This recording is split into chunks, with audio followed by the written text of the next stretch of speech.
Graças a Deus estamos aqui no monte agora, hoje, dia 26 de março de 2020, estamos dando início ao mês de abril.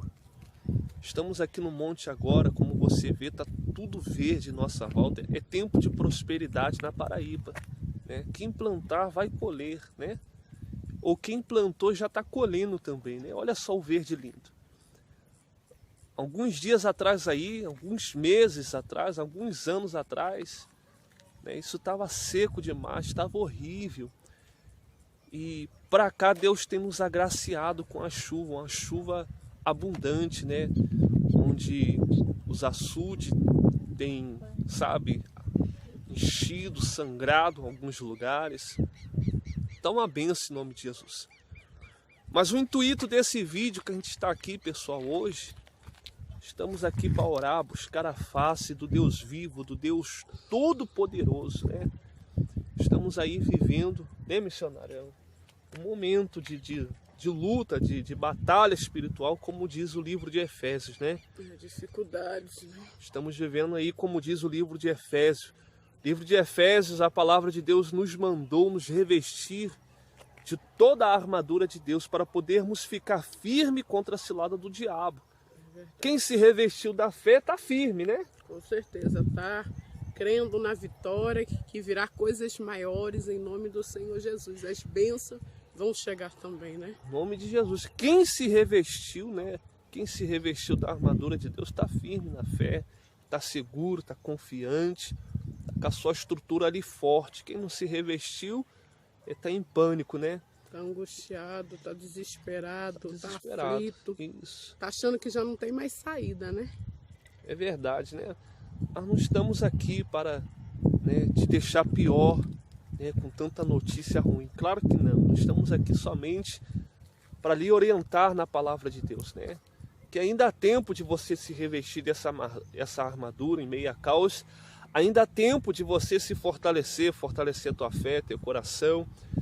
Mas estamos aqui para orar, pessoal, buscar a face do Deus vivo, porque quem melhor para falar do que o pastor, né? O pastor que atende vários tipos de pessoas, né? Nós atendemos muitas pessoas, né, missionária? Católico, espírita, atendemos pessoas que têm necessidade dentro de casa, pessoas desempregadas, pessoas doentes, pessoas com familiar com câncer.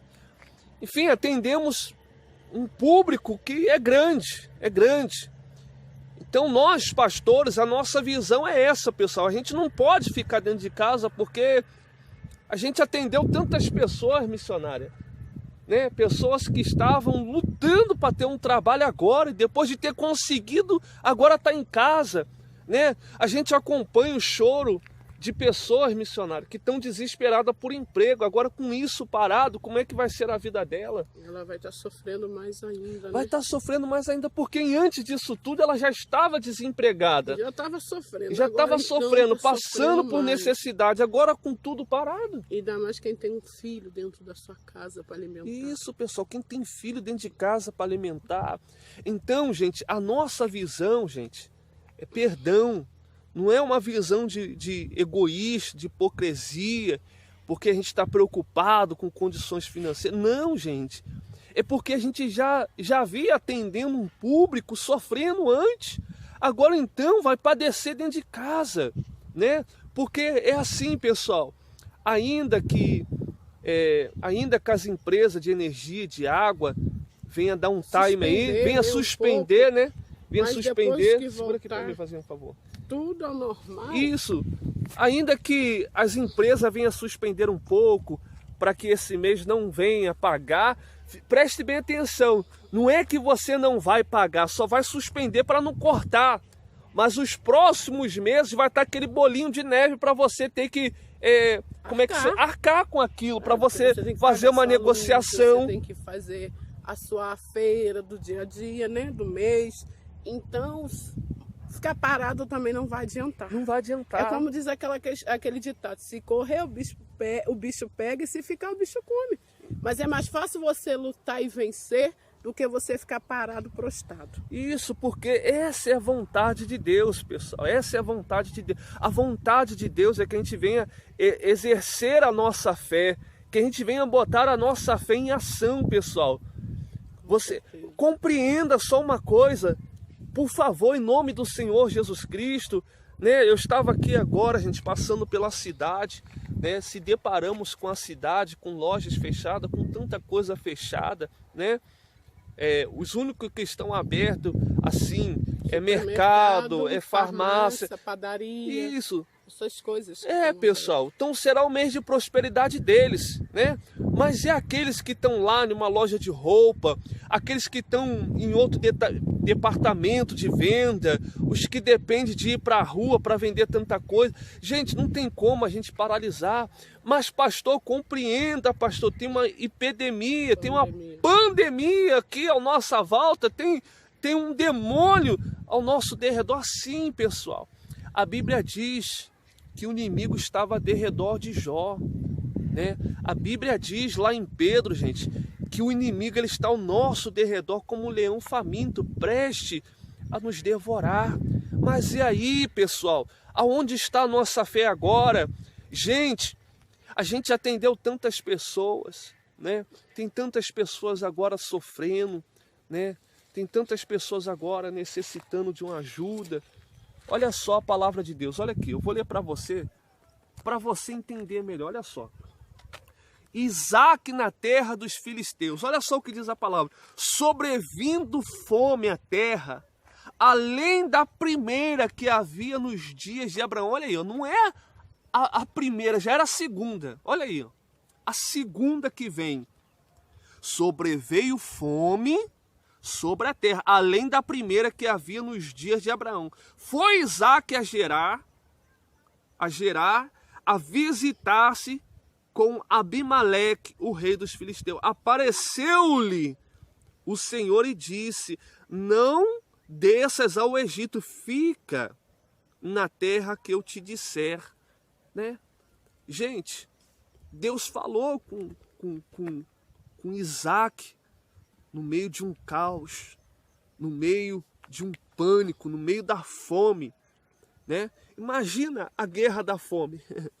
Olha só para você ter uma noção, eu vou ler aqui no livro de 2 Reis, só para você ter uma noção o como a fome é perigosa. Olha só, veja só. Depois disso, ajuntou Ben-Hadad, rei da Síria, todo o seu exército e subiu, sitiou Samaria. Houve grande fome em Samaria. Eis que a sitiaram a ponto de vender a cabeça de um jumento por 80 ciclos de prata. E um pouco de esterto de pombo por 5 ciclos de prata. Você tem noção disso? Cabeça de jumento, esterto de pombo. Isso é comida, pessoal. Isso é comida para se comer. Olha só o que diz mais. Passando o rei de Israel pelo muro, gritou uma mulher: acode-me, ó rei, meu senhor. Ele lhe disse: se o Senhor te não acode, de onde te acudirei eu? Da eira ou do lagar? Aí diz assim, pessoal, olha aí que forte, hein? Ah, meu Deus, olha, é de arrepiar essa palavra. É de arrepiar. Ela disse assim, ó: perguntou-lhe o rei: que tens? Respondeu ela: esta mulher me disse: dá teu filho para que hoje o comamos e amanhã comeremos o meu. Olha a situação que estava dentro da cidade de Samaria, estava crítico, né? Aquelas mulheres queriam fazer um acordo entre elas e disseram: olha, vamos cozinhar o nosso filho, o meu filho hoje, né? E a gente venha comer, né? Vamos encher a nossa barriga e amanhã vamos fazer o seu filho. Vamos fazer o seu filho e comeremos e assim venceremos a fome. Olha a situação missionária que estava em Samaria. Era crítica, né? A chegar ao ponto de uma querer comer o filho da outra, né? É demais. E é sangue do sangue dela. Então ela ficou assim, meu Deus, e agora? Eu tenho que comer meu filho para me alimentar? Né? Então a fome era grande naquela cidade, naquele tempo. E para ter chegado a esse nível, esse grau, né, dessa fome, não foi questão de 1 mês, 2 meses, não. Foi coisa de muito tempo. Anos. Foi de anos, porque não foi...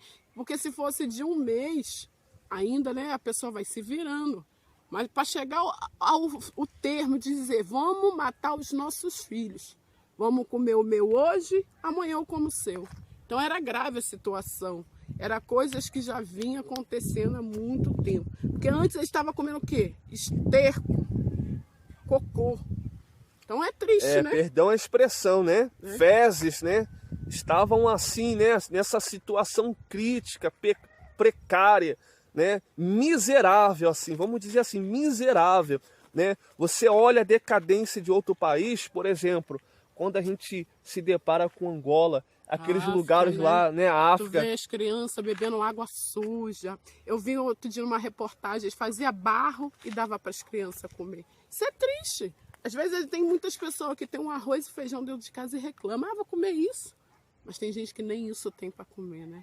Então, esse é o momento da gente exercer a nossa fé, é clamar ao nosso Deus e pedir, Deus tenha misericórdia, nos perdoa pelos nossos pecados, pelos nossos erros, porque não somente o povo que ainda não se inclinaram para o nosso Senhor Jesus, mas como nós mesmos, né, que conhece a palavra e muitas das vezes erramos em alguma coisa, pecamos. Então esse é o momento da gente se arrepender dos nossos pecados e voltar totalmente para Deus. Isso mesmo, pessoal. Creia que Deus está no controle de tudo, sabe por quê? Porque Faraó, ele sonhou, ele teve um sonho de desgraça, um sonho de caos, um sonho de destruição, e a fome reinaria naquele lugar. Mas o nosso Deus se revelou um Deus de providência, um Deus que está cuidando de nós, porque assim, e antes da fome atacar, e antes de Faraó sonhar, a Bíblia diz que José do Egito sonhou primeiro. Ele teve um sonho sendo exaltado por Deus, né? Com certeza. E a Bíblia diz que após o sonho, né? Após o sonho de José, Faraó lá, bem lá pro finalzinho lá, né? Faraó, ele tem um sonho. E ele sonha com esse caos, esse mal que vinha assolar a terra, né? O país todo ali.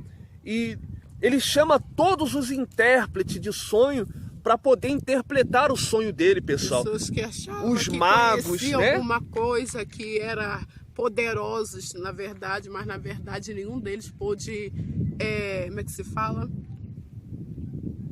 Interpretar o sonho, né? Nenhum deles que se achava grande pôde. Aí Deus fez sair um lado pequeno, humilhado, pisoteado, e fez ele interpretar. Foi aonde... Aquele que tinha um espírito do Deus vivo, né? Foi aonde que Faraó reconheceu Deus na vida de José. Isso, pessoal. Faraó teve ali o sonho com as vacas gordas, férteis, né? Aí teve o sonho com as vacas magras, né, comendo as vacas gordas, né, se alimentando delas, né? Ele sonhou com aquele caos daquela guerra, daquela fome. Você vê só, gente.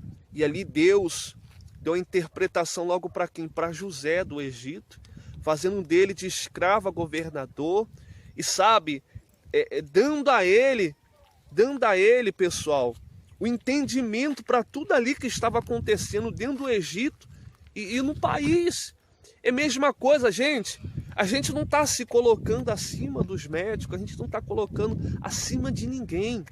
Mas nós que andamos pela fé, nós que somos da fé, que cremos, olhamos com os olhos espirituais. Perdão por isso, né? A Bíblia diz que as coisas de Deus, a palavra da cruz, será loucura para o mundo missionário. Abre a Bíblia aí para a gente ler lá no livro de Coríntios.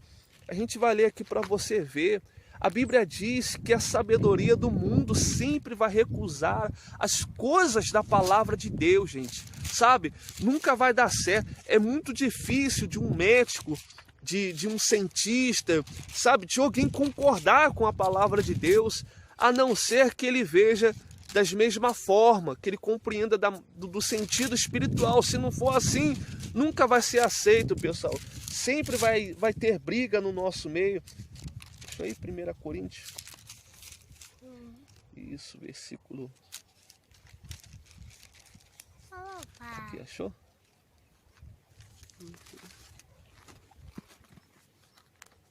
Primeira Coríntios, capítulo 2, versículo 12. Ora, nós não temos recebido o Espírito do mundo, e sim o Espírito que vem de Deus, para que conhecemos o que por Deus nos foi dado gratuitamente. Disto também falamos, não em palavra, ensinadas pela sabedoria humana, mas ensinada pelo Espírito, conferido coisas espirituais com espirituais. Ora, o homem natural não aceita as coisas do Espírito de Deus, porque são loucura e não podemos entendê-las, porque elas se discernem espiritualmente. Tá vendo só? Só pode ser discernido espiritualmente. Temos que estar na visão, temos que estar ligado. O que ligar aqui na terra será ligado no céu. Então, se você tem essa visão, você vai passar a compreender. Agora, se você não tiver essa visão, você não vai entender. Você vai achar que é uma coisa normal, que aconteceu assim por acaso. Não, tudo tem um propósito. Verdade. Tudo. Olha, nesse exato momento nós vamos estar aqui orando, buscando a face de Deus, para que o Espírito de Deus venha se revelar no nosso meio, né? Porque a Bíblia diz que também lá no tempo de Geão houve dificuldade, né? Os inimigos estavam saqueando tudo, e a Bíblia diz que estava todo mundo com medo, amedrontado, se escondendo, e ali eles quiseram uma multidão de gente, mas a Bíblia diz ali que só ficou 300 valentes, né? Só 300 valentes ali. Então esse é o momento de você buscar a ousadia, buscar a fé, buscar o fortalecimento espiritual e bora para frente em nome de Jesus, tá certo? Deus abençoe a sua vida, fique na paz do Senhor Jesus, e daqui do alto desse monte nós determinamos, profetizamos a bênção, o socorro, né? Profetizamos aqui em nome do Senhor Jesus que vocês sejam guardados, protegidos e abençoados no nome de Jesus.